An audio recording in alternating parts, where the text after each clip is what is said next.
In this video, I'm going to explain how you can use Afterpay when shopping on Amazon. Since Amazon doesn't directly support Afterpay, I'll show you some workarounds so you can still enjoy flexible payments.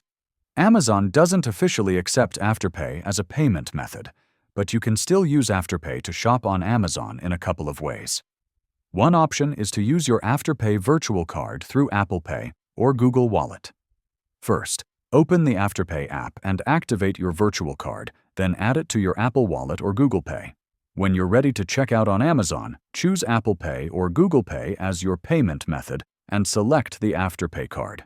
This way, you're indirectly paying with Afterpay by using the virtual card.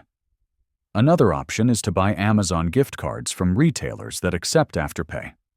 You can purchase gift cards with Afterpay, then use those gift cards on Amazon. Remember to check the terms and fees when using these methods to avoid any surprises. That's how you can use Afterpay for Amazon purchases, even though it's not directly supported. If this helped you, please like and subscribe for more shopping tips. Thanks for watching.